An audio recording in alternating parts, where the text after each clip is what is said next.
বলতাম ফিরাদ বাবু, আপনিও কি অভিষেক বন্দ্যোপাধ্যায়ের উপর থেকে হাত তুলে নিলেন? আপনার দপ্তর নোটিশ দিচ্ছে, আপনি জানেন না, আপনি বলছেন আমি জানি না। আমি সিরিয়াসলি জানি না, মিথ্যে কথা বলবো না, এটা আমার জানার কথাও না।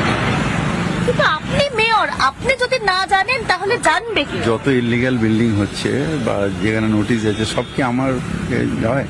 একটা এক্সিকিউটিভ পাওয়ার থাকে, একটা পলিসি পাওয়ার থাকে। আমরা হলাম পলিসি মেকার, আর যারা কমিশনের আন্ডারে যারা বিল্ডিং ডিপার্টমেন্টের লোক তারা হলো এক্সিকিউটিভ। যেরকম ধরো তোমায় বলি, ধরো যারা এমএলএ বা আমাদের যে রাজ্যের বিত্তমন্ত্রী, তার পক্ষে জানা সম্ভব যে কত কারা জিএসটি দিচ্ছে, কারা জিএসটি দিচ্ছে না? আপনি কি মনে করেন? এটা ধৈর্য ধরো।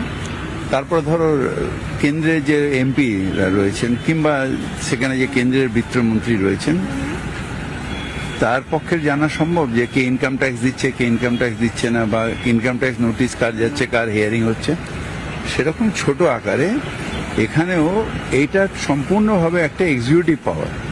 এটার সাথে মেয়রের কোনো মেয়র বা মেয়র পরিষদ পলিসি তৈরি করে।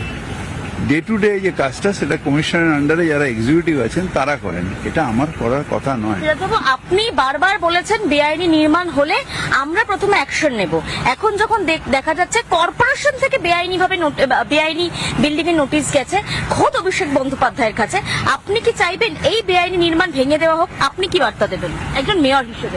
আইনের পথে চলবে। তারপরে আপনি বলছেন যে এই বাড়িও ভেঙে ফেলা হতে আমি কেন বলতে পারবো? আমি বলছি আইন। আপনি তো মেয়র, আপনি অভিযোগ আর প্রমাণ দুটোর মধ্যে তফাৎ আছে। এটা তুমি জোর করে আমার মুখে বসাচ্ছ।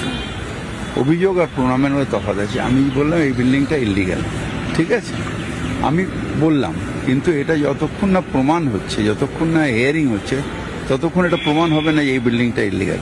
নোটিশ যাওয়া মানে ইলিগাল বিল্ডিং নয়। নোটিশ যাওয়া মানে প্রমাণ করতে হবে যে তাদের কি কি আছে না আছে সেগুলো নিয়ে আসতে হবে। আচ্ছা, তাহলে এই নোটিশটা কারা দিয়েছেন? নিশ্চয়ই আধিকারিকরা যারা কর্পোরেশনে রয়েছেন, সেই আধিকারিকরা। সেই আধিকারিকদের উপরে আপনি ভরসা রাখছেন, কারণ তারা আপনার কর্মী। এটা তাদের ডিউটি, এটা তাদের কাজ, তুমি আমার মুখের ওপর বসিও না। Thank you. ফিরাদ হাকিম ছিলেন আমাদের সঙ্গে এবং তিনি জানালেন যে আইনের পথে চলবে। তিনি বিধানসভা থেকে সোজাসুজি আসছেন বাড়িতে এবং সেখানেই তাকে